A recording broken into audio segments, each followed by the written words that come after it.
मेरे प्यारे विद्यार्थियों, आपका बहुत स्वागत अभिनंदन आपके चहते यूट्यूब चैनल करियर पर बिहार सर के साथ। आप सबको प्रणाम, नमस्कार, जय हिंद।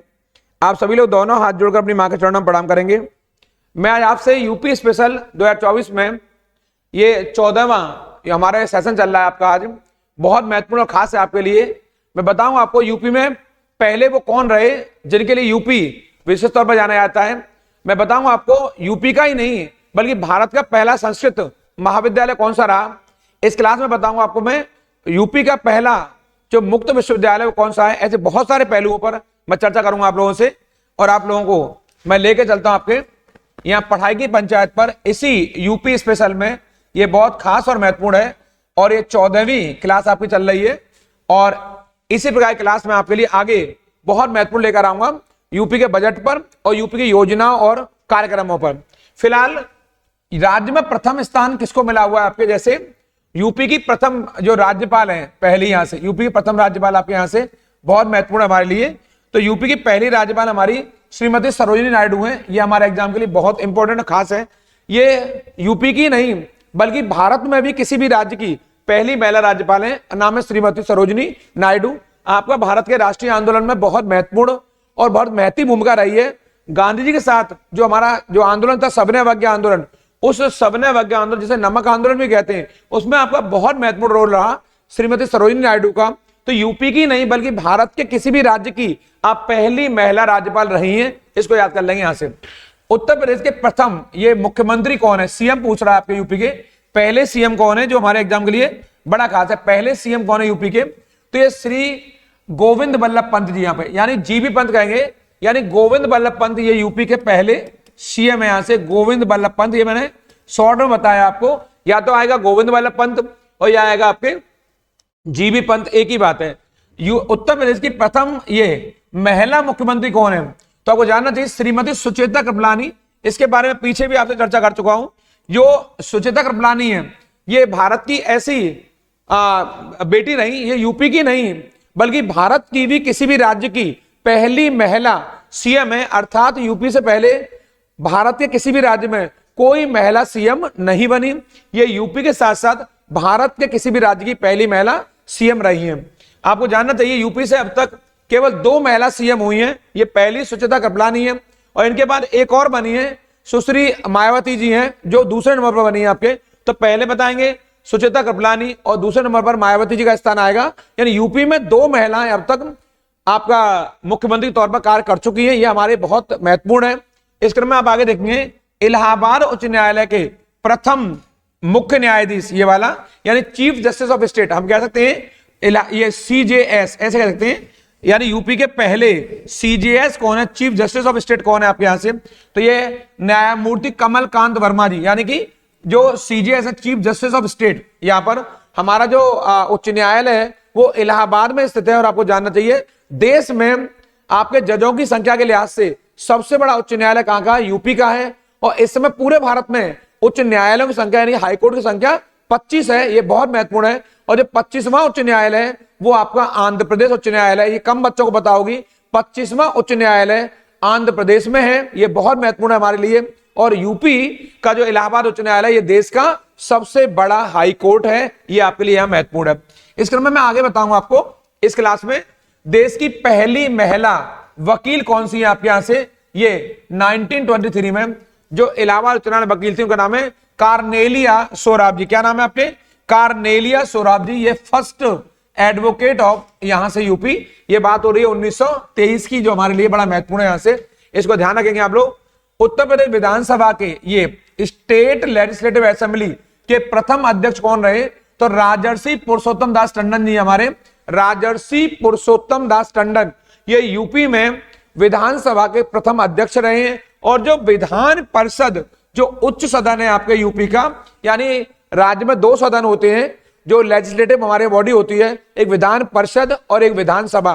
तो उच्च सदन को अपर हाउस को विधान परिषद कहते हैं और लोअर हाउस को विधानसभा कहते हैं। तो विधान परिषद के प्रथम पर चर्चा कर रहा हूं, सभापति चंद्रभाल जी हुए हमारे यहां पर।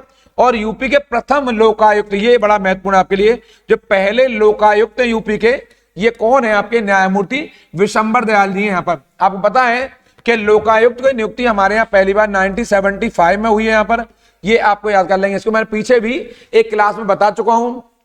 देश में ये पद लोकपाल का होता है और प्रदेशों में इस पद को लोकायुक्त कहते हैं। ये भ्रष्टाचार पर नियंत्रण स्थापित करने वाला प्रदेश का सबसे बड़ा पद है, इसे बोलते हैं लोकायुक्त। तो अगर पहला आएगा तो बताएंगे न्यायमूर्ति विशंबर दयाल जी, लोकायुक्त।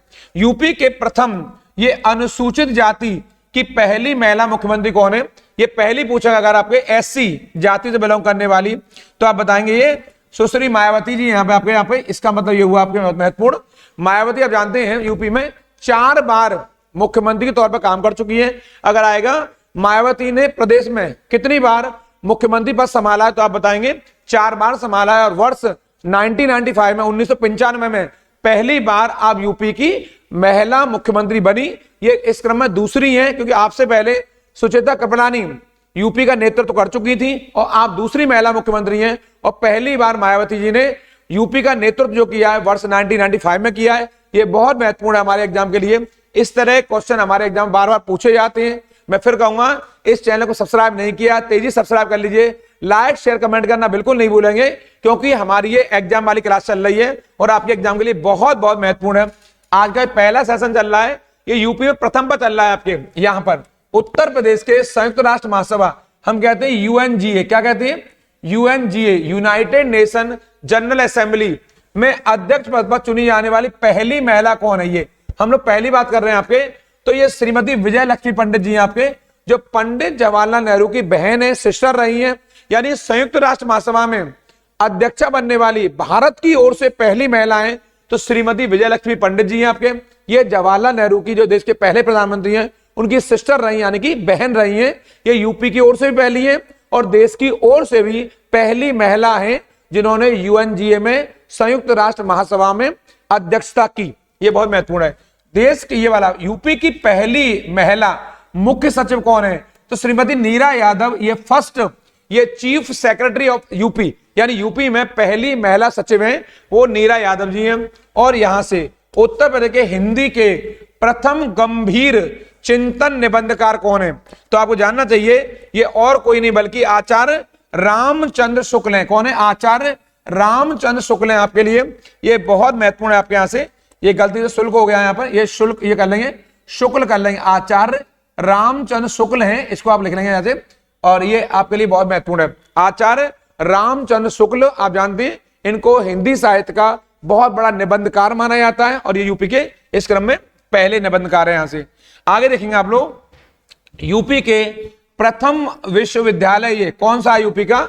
तो इलाहाबाद विश्वविद्यालय, वर्तमान में इसको प्रयागराज विश्वविद्यालय कहते हैं और इसकी स्थापना 1887 में हुई है आपके। ये बहुत महत्वपूर्ण है। यानी प्रदेश का जो पहला विश्वविद्यालय वो कौन सा है? इलाहाबाद विश्वविद्यालय। ये बहुत प्राचीनतम विश्वविद्यालय आपको, और यहीं पे क्वेश्चन बता देता हूं, जो भारत का पहला संस्कृत विश्वविद्यालय, यानी यूपी का तो पहला है ही, यहां पर पहला, यहां कर देता हूं थोड़ा सा, जो संस्कृत पहला संस्कृत ये वाला विश्वविद्यालय है, ये वाला विश्वविद्यालय, ये वाला, ये उस समय कॉलेज के तौर पर खुला था आपके, उस समय कॉलेज था, बाद में ये विश्वविद्यालय बन गया आपके यहां से। यानी प्रारंभिक तौर पर ये यहां कर सकते हैं आप, जो प्रारंभिक तौर पर ये क्या है आपके यहां से, प्रारंभिक तौर पर ये कॉलेज था उस समय आपके, फिर बाद में ये यहीं लिख देता हूं थोड़ा सा, संस्कृत यहां कर देता हूं, संस्कृत कॉलेज के तौर पर था, फिर बाद में ये एक विश्वविद्यालय बन गया। यहां पर ये कॉलेज है, जबकि मैं बात कर रहा हूं, ये बात हो रही है 1791 की यहां पर। और ये कहां बना हुआ है? ये बनारस में बना है। कहां बना है? ये बनारस में बना है। और किनके प्रयासों से बना है? तो आप जान लीजिए, उनका जो प्रयासों से बना है, जोनाथन डंकन, ये इनके लिए हम ऋणी हैं, इनके जोनाथन डंकन के। ये अंग्रेज थे डंकन, जोनाथन डंकन के प्रयासों से इस संस्कृत कॉलेज की स्थापना हुई। बाद में महाविद्यालय बना, और कहां हुई है? बनारस में। और किस वर्ष हुई है? तो आप बिल्कुल सीधा बताएंगे 1791 में। इसको मेरे कहने से यहां पर इसको इंपॉर्टेंट कर लेंगे, यानी कि ये यूपी का ही नहीं बल्कि भारत का भी पहला संस्कृत कॉलेज था, पहला संस्कृत महाविद्यालय था, जहां पर इसकी स्थापना हुई है बनारस में। यहां पर भारतीय कानून और भारतीय दर्शन शास्त्र की संस्कृत में शिक्षा दी जाती थी। इस समय जो बंगाल के गवर्नर जनरल थे वो लॉर्ड कॉर्नवालिस थे। लॉर्ड कॉर्नवालिस, ये बहुत महत्वपूर्ण है। वॉरेन हेस्टिंग के बाद बंगाल के दूसरे जो गवर्नर जनरल हैं वो लॉर्ड कॉर्नवालिस हैं, पहले वॉरेन हेस्टिंग रहे बंगाल के गवर्नर जनरल, और बंगाल के दूसरे गवर्नर जनरल हैं वो कॉर्नवालिस हैं। कॉर्नवालिस के कारण शासन कार्यकाल में जोनाथन डंकन ने बनारस में 1791 में बनारस में संस्कृत विद्यालय की स्थापना की। ये बहुत महत्वपूर्ण हमारे लिए। और अगर आएगा यूपी का प्रथम विश्वविद्यालय आएगा तो 1887 बताएंगे कहां बनाए, इलाहाबाद में। वर्तमान में इलाहाबाद को प्रयागराज के नाम से जाना जाता है। अगर आएगा राज्य का पहला डीम्ड विश्वविद्यालय कौन सा आएगा, डीम्ड विश्वविद्यालय कौन सा, डीम्ड अगर आएगा तो हम बताएंगे दयालबाग एजुकेशनल, ये वाला, ये आगरा में स्थित है और इसकी स्थापना 1981 में हुई है, जो हमारे एग्जाम के लिए बड़ा महत्वपूर्ण है। यहां से क्या नाम है, दयालबाग एजुकेशनल संस्थान। यहाँ पे इसका हम देखेंगे प्रथम कृषि विश्वविद्यालय जो आपका है फर्स्ट, वो चंद्रशेखर आजाद कृषि एवं प्रौद्योगिक विश्वविद्यालय, इसकी स्थापना 1975 में हुई है। अगर आएगा कृषि पहला, ये बहुत इंपॉर्टेंट है, इसको वेरी मोस्ट इंपॉर्टेंट कर लेंगे, आपके इस तरह के प्रश्न एग्जाम में पूछे गए हैं। अगर आएगा पहला कृषि ये रहा विश्वविद्यालय कौन सा यूपी का, तो आप बताएंगे चंद्रशेखर आजाद कृषि एवं प्रौद्योगिक विश्वविद्यालय, और ये कानपुर में स्थित है। कहां स्थित है ये कानपुर में स्थित है। इसको मेरे कहने से आप लोग इंपॉर्टेंट करके याद कर लेंगे, रट कर जाएंगे, क्योंकि इस प्रकार का प्रश्न पहले पूछा गया है, दोबारा फिर पूछा जा सकता है, इसलिए पैनी नजर बना के रखेंगे, क्योंकि इस प्रकार के प्रश्न एग्जाम में पूछे गए हैं हमारे। आगे जाएंगे, यूपी का यहां पहला विकलांग विश्वविद्यालय, विकलांग माने होता है जो अक्षमता है, अक्षम जो यूनिवर्सिटी है, जो अक्षम कह रहे हैं वर्तमान समय में, इन्हें दिव्यांग कहा गया है प्रधानमंत्री द्वारा। विकलांगों को दिव्यांग शब्द दिया गया, यहां से ये दिव्यांग वर्ड दिया गया है ये वाला। और इस क्रम में आपके जो स्थित है आपका दिव्यांग, ये कहां पर है, ये चित्रकूट में। कहां पर है ये चित्रकूट में। इसको भी आप लोग यहां पर इंपॉर्टेंट कर लेंगे, ये भी महत्वपूर्ण है। अगर आएगा कि यूपी का पहला दिव्यांग आपका विश्वविद्यालय कौन सा है, या विकलांग विश्वविद्यालय कौन सा है, या हैंडीकैप्ड यूनिवर्सिटी कौन सी है, तो चित्रकूट मारेंगे, क्योंकि ज्यादातर बच्चे इसका उत्तर कानपुर मारकर आएंगे, पर आप बताएंगे चित्रकूट में स्थित है। और चित्रकूट बुंदेलखंड का बहुत महत्वपूर्ण क्षेत्र है। चित्रकूट है, बांदा है, महोबा है, ललितपुर है, झांसी है। ये पीछे वाले वीडियो में मैं चर्चा कर चुका हूं। बुंदेलखंड क्षेत्र में यूपी के कौन कौन से जिले आते हैं, ये बहुत महत्वपूर्ण है। फिर कहूंगा इस चैनल को सब्सक्राइब नहीं किया है, जल्दी सब्सक्राइब कर लेंगे। लाइक शेयर कमेंट करना बिल्कुल नहीं भूलेंगे, क्योंकि एग्जाम वाली क्लास है और जीएस के लिए बहुत महत्वपूर्ण है। 10 से लेकर 12 क्वेश्चन यूपी स्पेशल के हमारे एग्जाम में आएंगे, और मुझे पूरा भरोसा है कि इन जो मैं क्लासेज करा रहा हूं आपको, ये मेरे सेशन चल रहे हैं टुकड़े बाय टुकड़े, यहीं से आपके एग्जाम में प्रश्न आएंगे। अगली क्लासों में आपको यूपी की योजनाएं, यूपी के कार्यक्रम, यूपी के बजट संबंधी मामलों पर विशेष चर्चा करने वाला हूं, और उसके बाद सीधा अटैक करूंगा करंट अफेयर्स पर, और करंट अफेयर का कोई क्वेश्चन उससे बाहर नहीं आएगा। इस तरह आप आगे देखेंगे यहां से ये वाला पार्ट, राज्य का प्रथम जो एकमात्र है, ये एकमात्र विश्वविद्यालय जो मुक्त यानी ओपन, इसको कहते हैं ओपन यूनिवर्सिटी कहते हैं आपके। ओपन जैसे इंडिया का आपके बहुत बड़ा ओपन यूनिवर्सिटी कौन सी, इग्नू कहते हैं आपके, इंदिरा गांधी। अगर यूपी का आएगा तो राजर्षि टंडन मुक्त विश्वविद्यालय कहां पर है आपके, ये इलाहाबाद में स्थित है, इसको इंपॉर्टेंट कर लेंगे। इंडिया का आएगा तो वो इग्नू है, और अगर राज्य का यूपी का आएगा तो वो आपका राजर्षि टंडन मुक्त विश्वविद्यालय। ये राजर्षि टंडन वही है जो यूपी विधानसभा के पहले अध्यक्ष यानी कि पहले विधानसभा स्पीकर रहे, उन्हीं के नाम पर राजर्षि टंडन ओपन यूनिवर्सिटी बनाई गई है, जो कि इलाहाबाद में स्थित है यानी कि प्रयागराज में स्थित है। इसकी तुलना हम भारत की इग्नू से कर सकते हैं, इंदिरा गांधी ओपन यूनिवर्सिटी से कर सकते हैं, पर वो इंडिया की इग्नू और ये यूपी की है, और नाम है इसका राजर्षि टंडन मुक्त विश्वविद्यालय। राज्य का प्रथम अगर संगीत महाविद्यालय आएगा ये वाला, अगर आएगा राज्य का ये पहला संगीत, ये क्वेश्चन पहले आ चुका है एग्जाम में, भारत खंडे हिंदुस्तानी संगीत, ये विश्वविद्यालय है यहाँ पे आपके, ये इसको काट देंगे यहाँ से, ये विश्वविद्यालय है आपके, और ये कहां स्थित है आपके, जो ये बहुत महत्वपूर्ण है। और ये भारत खंडे हिंदुस्तानी संगीत विश्वविद्यालय, ये बहुत महत्वपूर्ण है हमारे लिए, इसको रट कर जाएंगे। ये काय के क्षेत्र में, ये संगीत के क्षेत्र में है, और बाकी आगे चर्चा करूंगा मैं, क्योंकि संगीत पर पीछे चर्चा कर चुका हूं, कुछ ऐसे पहलुओं पर आगे भी एक अन्य वीडियो में चर्चा करूंगा आपसे। यहां देखेंगे यहाँ पे यूपी का प्रथम, हम प्रथम पर चर्चा कर रहे हैं यहाँ पर, बाकी जो एक्स्ट्रा जानकारी है उस पर चर्चा मैं अगले वीडियो में करूंगा। ये पूछ रहा यूपी का प्रथम वन्य जीव अभ्यारण्य कौन सा है, वन्य जीव विहार, तो वो चंद्रप्रभा वन्य जीव विहार है। ये कहां स्थित है, ये चंदौली में स्थित है। इसकी स्थापना ये वाला 1957 में हुई है आपके। यानी क्वेश्चन आएगा यूपी का पहला जो ये वाला वन्य जीव विहार है वो कौन सा है, तो बताएंगे चंद्रप्रभा वन्य जीव विहार पहला यूपी का, और ये कहां स्थित है? यूपी के चंदौली जिले में। इसकी स्थापना वर्ष 1957 में हुई है। ये यूपी का पहला वन्य जीव विहार है। इस तरह में हमारा जो अगला सेशन है ये वाला, ये इस क्लास का दूसरा महत्वपूर्ण सेशन है। पहले पार्ट में मैंने यूपी में प्रथम है उन पर चर्चा कराई है, और दूसरा सेशन है मेरा यूपी के प्रमुख, ये वाला यूपी के प्रमुख ये जो कृषि संस्थान है, ये वाले कौन से वाले? जो एग्रीकल्चर जुड़े हुए संस्थान है या संगठन है, इन पर बात करूंगा आपसे यहां से कि कौन कौन से एग्रीकल्चर रिसर्च सेंटर या रिसर्च ऑर्गेनाइजेशन है। जैसा कि आप देख पा रहे हैं, पहला है चंद्रशेखर आजाद कृषि एवं प्रौद्योगिकी विद्यालय वाला, आपका मैंने अभी चर्चा करी आपके। कहां स्थित है ये कानपुर में स्थित है। यहां से इसको देख लेंगे आप लोग। यहां से ये इस तरह मैंने कहा, ऐसा क्वेश्चन हमारे एग्जाम में बार बार पूछा जाता है, ऐसा एग्जाम हमारे क्वेश्चन आया है।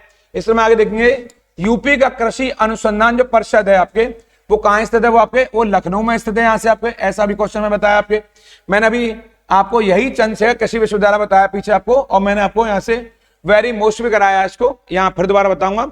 ये करा दिया यहाँ कानपुर में, और इसका वर्ष भी लिखा हुआ है 1975, इसलिए मैंने कहा आपके कि इसको पीछे भी है आपको, और यहाँ भी दोबारा बताया मैंने इसको भूलेंगे नहीं। ये चंद्रशेखर आजाद के नाम से ये कृषि एवं टेक्नोलॉजी यानी एग्रीकल्चर एंड टेक्नोलॉजी ये यूनिवर्सिटी जो कि कानपुर में स्थित है, और 1975 में इसकी स्थापना हुई है।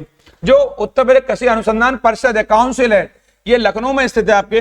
और इसके अलावा जो आपके ये नरेंद्र देव कृषि एवं प्रौद्योगिकी विश्वविद्यालय ये कुमारगंज में स्थित है, यहां से आपके जो है। और इसके अलावा जो शैम हिगिन बोटन कृषि एवं प्रौद्योगिकी विज्ञान संस्थान है, ये कहां पर है? ये इलाहाबाद में स्थित है आपके। और जो सरदार पटेल कृषि एवं प्रौद्योगिकी विश्वविद्यालय ये मोदीपुरम में है। और आप जानते हैं मोदीपुरम कहां पड़ता है? ये मेरठ में स्थित है, यानी कि जो मोदी नगर है वो मेरठ जिले में स्थित है। मोदी नगर वाला पार्ट आपका जो रबड़ की नगरी, रबड़ के तौर पर जाना जाता है, क्योंकि मोदी में नगर में रबड़ का बहुत बड़ा काम होता है। और वहीं पर सरदार पटेल कृषि एवं प्रौद्योगिकी विश्वविद्यालय, इसको आप लोग यहाँ पर इंपॉर्टेंट भी कर लेंगे इसको यहाँ से, क्योंकि ये पूछा जा सकता है कि ज्यादातर विद्यार्थी सरदार पटेल कृषि अगर टेक्नोलॉजी संस्थान आएगा तो ज्यादातर बच्चे गुजरात मार के आएंगे, क्योंकि वो समझते हैं कि सरदार पटेल का संबंध क्यों गुजरात से। ठीक है, सरदार पटेल किसी राज्य की प्रॉपर्टी नहीं है, बल्कि सरदार पटेल पूरे भारत की प्रॉपर्टी है, पूरे भारत की संपत्ति है। क्योंकि ये ऐसी महानतम शख्सियतें हैं जो किसी राज्य के नहीं होते हैं, बल्कि पूरे देश के होते हैं। ये देश की संतान होते हैं और पूरे भारत की संपत्ति होते हैं। इसलिए सरदार पटेल के नाम पर यूपी में जो विद्यालय बना हुआ है कृषि के नाम पर, ये मोदीपुरम में जो कि मेरठ जिले में स्थित है। इस तरह में आप इस सेशन में जो अगला पड़ाव है हमारा, ये थर्ड पार्ट है हमारा इस सेशन का, ये थर्ड पड़ाव है। यानी यूपी में स्थित प्रमुख शोध संस्थाएं और उनसे संबंधित जिले और स्थान कौन कौन से रिसर्च इंस्टीट्यूट्स हैं, कौन कौन से संस्थाएं हमारे यहाँ पर जो हमारे यूपी में स्थित हैं। तो कई ऐसी राष्ट्रीय, कई ऐसी सेंट्रल संस्थाएं हैं जिनके केंद्र यूपी में, और जो आप देख रहे हैं यहाँ पर, ये पहला Indian institute of vegetable research, ये वाला यहाँ पर, ये वाराणसी में स्थित है। कहां पर है ये बनारस में स्थित है आपके यूपी के। और अगर आएगा सेंट्रल ड्रग रिसर्च इंस्टीट्यूट, ये वाला सेंट्रल ड्रग, ये सेंट्रल गवर्नमेंट का है, तो ये कहां स्थित है? ये लखनऊ में स्थित है आपके। यानी कि Indian institute of vegetable research आएगा तो बनारस यानी वाराणसी बताएंगे। अगर सेंट्रल ड्रग रिसर्च इंस्टीट्यूट आएगा तो लखनऊ बताएंगे। और अगर आएगा Indian sugar cane research institute आएगा तो आप इसे लखनऊ में बताएंगे। आपके कौन सा? Indian sugar cane research institute कहां पर है? लखनऊ में। और अगर आएगा नेशनल बॉटनिकल रिसर्च इंस्टीट्यूट, ये भी आपके लखनऊ में। यानी अब एक बात देखेंगे आप, कॉमन बात है, लखनऊ में अधिकांश रिसर्च सेंटर हैं बहुत बड़े पैमाने पर। आप देखते जाएंगे लखनऊ में कम से 12 से 14 ऐसे रिसर्च सेंटर हैं जो सेंट्रल गवर्नमेंट के लखनऊ में स्थित हैं। और उसके बाद दूसरा स्थान आएगा कानपुर का, अभी आप देखेंगे इस कड़ी में। यहां ये सेंट्रल इंस्टीट्यूट फॉर सब ट्रॉपिकल हॉर्टिकल्चर, अगर ये आएगा तो ये भी आपका लखनऊ में स्थित है आपके। और इसका में देखें बीरबल साहनी इंस्टीट्यूट ऑफ पॉलियोबॉटनी, ये कहां पर है आपके? ये लखनऊ में स्थित है आपके वाला। इसको आप यहां इंपॉर्टेंट कर देंगे। ये बीरबल साहनी वाला कई बार हमारे एग्जाम में मिलाने के लिए आया है। इस पुलिस के अलावा ये पूरा यूपी स्पेशल आपके अन्य एग्जाम के लिए आरओ, एआरओ, यहां तक कि पीसीएस में भी काम आएगा, यूपी एसआई में काम आएगा, बल्कि इंडिया का जीके होता है वहां पर भी काम आएगा, क्योंकि ये सेंट्रल गवर्नमेंट के रिसर्च इंस्टीट्यूट हैं, अनुसंधान केंद्र जो हमारे एग्जाम बार बार पूछे जाते हैं। यूपी का ये कृषि अनुसंधान जो परिषद है ये लखनऊ में स्थित है आपके यूपी की। इसके अलावा यूपी का जो एकेडमिक ऑफ साइंसेस है ये भी आपका लखनऊ में स्थित है आपके। मैं पहले बात कर चुका हूं, ज्यादातर रिसर्च इंस्टीट्यूट लखनऊ में, अगर दूसरा स्थान आएगा तो वो कानपुर का है इस क्रम में। यहां देखेंगे आप लोग आगे, ये जो यूपी का प्राविधिक विश्वविद्यालय, कौन सा प्राविधिक विश्वविद्यालय, ये 2000 में स्थापित हुआ है। कहां बना है? ये लखनऊ में स्थित है आपके यहां से। और इस क्रम में आप आगे जाएंगे तो राजकीय प्रसंस्करण प्रौद्योगिकी संस्थान, ये वाला राजकीय प्रसंस्करण ये टेक्नोलॉजी इंस्टीट्यूट है जो आपका, ये भी लखनऊ में स्थित है आपके यहां से। और जो राजकीय फल संरक्षण ये वाला एवं डिब्बाबंदी संस्थान ये वाला, ये भी लखनऊ जिले में स्थित है आपके यहां से। और राज्य आपदा प्रबंधन जो कि आपका स्टेट डिजास्टर मैनेजमेंट जो अथॉरिटी है ये भी लखनऊ में आपके यहां से, यानी कि जो डिजास्टर अथॉरिटी है वो भी लखनऊ में स्थित है आपके। ये सब मैंने कहा था ज्यादातर रिसर्च इंस्टीट्यूट आपके लखनऊ में है, लेकिन इसके अलावा कानपुर में भी स्थित है और हम चर्चा करेंगे आपको उन पर। यहां पर जैसे राज्य अक्षय ऊर्जा एवं प्रशिक्षण केंद्र कहां पर? चिन्हट में है, यानी कि लखनऊ, ये भी लखनऊ में, लखनऊ में प्रॉपर चिन्हट नाम का स्थान है, वहां पर अक्षय ऊर्जा शोध एवं प्रशिक्षण केंद्र की स्थापना हुई है। और इस क्रम में आप आगे देखेंगे यहां से, ये Indian institute of sugar technology यहां पर, ये वाला, ये यहाँ पे कानपुर में आपके यहां पर। अगर मैं पीछे आया, शुगर वाला पार्ट पीछे भी आया आपके, वो वाला आपके शुगर सेंटर, और ये क्या है? शुगर टेक्नोलॉजी क्षेत्र आपके, ये आपके कानपुर में स्थित है। दोनों में ये अंतर है यहाँ पे आपके। अगर शुगर टेक्नोलॉजी आएगा तो कानपुर मारेंगे, और शुगर केन आएगा तो आपके, शुगर केन आएगा तो लखनऊ मारेंगे, और शुगर टेक्नोलॉजी आएगा तो कानपुर मारेंगे। और आगे देखेंगे इंडियन पल्सेस रिसर्च इंस्टीट्यूट, यानी कि पल्सेस मान होता है दालें होता है, यानी कि दलहन अनुसंधान एवं संस्थान। दलहन मान होता है दालें, कुछ विद्यार्थी वहां जानते नहीं है, दलहन माने दालें होता है, ये दाल होती है आपके आगे, यानी कि इंडियन पल्सर रिसर्च इंस्टीट्यूट कहां पर है? ये कल्याणपुर में आपके, यहाँ बहुत महत्वपूर्ण है आपके, दालों का बहुत महत्वपूर्ण क्षेत्र है आपके। और ये कहां पर है आपके? कानपुर में। कहां पर है ये? कानपुर में स्थित है आपके, ये कानपुर में स्थित है आपके, कल्याणपुर में, कानपुर में। और अगर आएगा चंद्रशेखर ये वाला आजाद कृषि एवं प्रौद्योगिकी विश्वविद्यालय, मैंने जैसा कि बताया थोड़ी देर पहले भी आपको, ये बहुत महत्वपूर्ण है और ये आपके कानपुर में स्थित है, जो मैं पीछे चर्चा कर रहा हूं। बार बार चंद्रशेखर के ऊपर 2-3 बार आ चुका है, मैं बार बार चर्चा कर रहा हूं। चंद्रशेखर आजाद कृषि सेंटर आएगा तो आप इसको कानपुर बताएंगे, बहुत महत्वपूर्ण है, इसको इंपॉर्टेंट मान लेंगे। मैं पीछे लिख चुका हूं, बार बार लिखने से कोई लाभ नहीं है। इस चैनल को लाइक शेयर करना आपका जरूर, बिल्कुल भूलेंगे नहीं। मैं कई बार कह चुका हूं, आपके जो भी मिलने वाले हैं इसको ज्यादा लोगों शेयर करिए, ज्यादा लोगों को बताइए, क्योंकि ये बहुत महत्वपूर्ण जानकारी है कि एग्जाम वाली क्लास चल रही है। अगले क्लासेस में आपके लिए बहुत महत्वपूर्ण यूपी के बजट पर और यूपी की योजनाओं पर और यूपी की जनजातियों पर मैं चर्चा करूंगा, वो हमारी क्लास का अंतिम पड़ाव होगा। और उसके बाद मैं इंडियन जीके के अलावा करंट अफेयर्स पर चर्चा करूंगा, जो हमारे एग्जाम के लिए बहुत महत्वपूर्ण और खास क्लास होने जा रही है हमारे लिए। इस तरह में आप आगे देखेंगे, ये जेके कैंसर, यूपी में जेके कैंसर इंस्टीट्यूट कहां स्थित है? तो आप बताएंगे ये कानपुर जिले में स्थित है आपके, कानपुर महानगर है हमारा। अगर राजकीय चर्म संस्थान जो लेदर इंस्टीट्यूट है यूपी यहाँ पे गवर्नमेंट का, ये भी कानपुर में स्थित है आपके। इसके अलावा इंडियन वेटनरी रिसर्च इंस्टीट्यूट है आपके, ये बरेली में स्थित है आपके, पशुपालन वाला। अगर national research centre for meet जो मांस वाला पार्ट है, ये इज्जत नगर में, और इज्जत नगर आपके बरेली में स्थित है आपके। और इस तरह में आप आगे देखेंगे, ये वाला जो national institute of fashion technology वाला पार्ट है हमारे यहाँ, ये कहां पर है आपके? ये रायबरेली में स्थित। कहां पर है? ये यूपी के रायबरेली में आपके। और अगर आगा सेंट्रल एवियन में क्या होता है? पक्षी रिसर्च इंस्टीट्यूट कहां पर है? ये भी इज्जत नगर में, मैं बता चुका हूं। इज्जत नगर कहां है आपके? बरेली में स्थित है आपके, यहां से, इसमें मैं चर्चा कर चुका हूं पीछे आपसे यहां से। और इसके अलावा Indian institute of handloom technology, ये कहां स्थित है आपके? ये आपके वाराणसी यानी कि बनारस में, यानी कि ये बनारस में स्थित है आपके यहां से। और ये बनारस प्रधानमंत्री मोदी का, जो मोदी जी हमारे प्रधानमंत्री हैं, उनका संसदीय निर्वाचन क्षेत्र है, जहां से वर्तमान में प्रधानमंत्री हमारे सांसद हैं और यूपी का नेतृत्व करने के साथ भारत का भी नेतृत्व कर रहे हैं आपके यहां से। ये सेंट्रल लेप्रोसी जो इंस्टीट्यूट है आपके, ये कहां स्थित है आपके? ये आगरा में। कौन सा? आप जानते होंगे लेप्रोसी माने क्या होता है? लेप्रोसी माने होता है कुष्ठ रोग। क्या होता है? कुष्ठ रोग। ये वाला कुष्ठ रोग होता है आपके। और ये रोग जो होता है कुष्ठ रोग, ये किससे फैलता है आपके? ये जीवाणु से फैलने वाला रोग है, ये वाला आपके। ये जीवाणु माने बैक्टीरिया से फैलने वाला रोग है। कौन सा?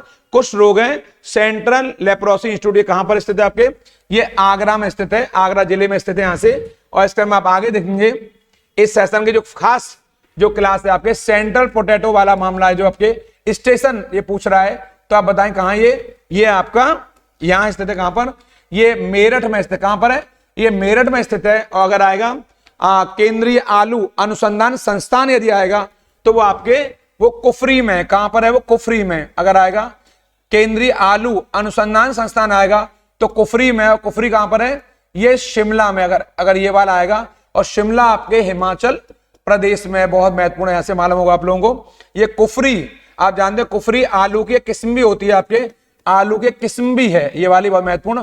और यहीं पर सेंट्रल पोटैटो यानी केंद्रीय आलू अनुसंधान संस्थान है। अगर आएगा सेंट्रल पोटैटो रिसर्च स्टेशन आएगा, इसी का सब स्टेशन है ये, जो कि मेरठ में स्थित है आपके यूपी के। और अगर आएगा Indian institute of space science and technology, ये मेरठ जिले में स्थित है यहाँ आपके, यानी कि ये थोड़ा सा यहाँ सही कर लेंगे, ये ऑफ है यहाँ पर, ये ऑफ है, यहाँ ऑफ कर लेंगे आप, यहाँ से ये मिसप्रिंट हो गया है। Indian institute of space science and technology ये मेरठ में स्थित है आपके। और इस क्रम में आप देखेंगे आगे स्कूल ऑफ पेपर टेक्नोलॉजी, ये पीछे बता चुका हूं, सहारनपुर को हम कैपिटल कह सकते हैं, काहे कि आपके पेपर टेक्नोलॉजी की कागज तकनीकी का एक बहुत बड़ा क्षेत्र कह सकते हैं, जो कि सहारनपुर में स्थित है। और सरदार पटेल कृषि एवं प्रौद्योगिक विश्वविद्यालय पीछे भी आया थोड़ी देर पहले, ये मोदीपुरम में रिपीट हो गया है, मोदीपुरम कहा, मेरठ में। अगर मस्तिष्क ज्वर उन्मूलन केंद्र, यानी कि जो माइंड का जो बुखार होता है उसको एबोलिशन सेंटर का, एबोलिशन माने होता है जड़ से खत्म करने वाला, तो ये और कोई नहीं बल्कि ये गोरखपुर में स्थित है। बहुत बहुत इंपॉर्टेंट है आपके ये वाला, इसको मेरे कहने से आप लोग यहां पर वेरी मोस्ट इंपॉर्टेंट कर लेंगे इसको आपके गोरखपुर को, क्योंकि कुछ बच्चों को शायद याद आया होगा यहाँ पे बहुत महत्वपूर्ण बात, यहाँ पर ये वेरी मोस्ट इंपॉर्टेंट है ये वाला। यानी कि अभी कुछ दिन पहले आपके जब आपके जो मुख्यमंत्री जी हैं वर्तमान में, योगी आदित्यनाथ, जब मुख्यमंत्री बने 2017 में, उसके बाद उन्हें तुरंत मुख्यमंत्री बनने के बाद एक बड़ी समस्या का सामना करना पड़ा था। जब यूपी में एक महामारी दौड़कर आई थी, उसको हमारे यहाँ जापानी इंसेफेलाइटिस और जापानी इंसेफेलाइटिस सिंड्रोम के नाम से जाना गया था, यानी जेई और जेईएस, ये वाला जेईएस, जापानी इंसेफेलाइटिस और जापानी इंसेफेलाइटिस सिंड्रोम, ये बुखार है। और इस जापानी इंसेफेलाइटिस को चमकी बुखार भी कहा गया था, क्या कहा गया था, चमकी बुखार भी कहा गया था। ये ऐसा बुखार था जिसने बच्चों को सबसे ज्यादा प्रभावित किया, और इसमें बच्चों का चेहरा चमकता था आपके, और बच्चे ज्यादातर उनकी मौत हो जाती थी। इसीलिए ये जो माइंड, क्योंकि ये बुखार क्या करता है, ये माइंड को पकड़ता है, ये मस्तिष्क को पकड़ता है, इसीलिए यूपी में मस्तिष्क ज्वर उन्मूलन केंद्र बनाया गया। ये गोरखपुर में स्थित है, ये बहुत महत्वपूर्ण है।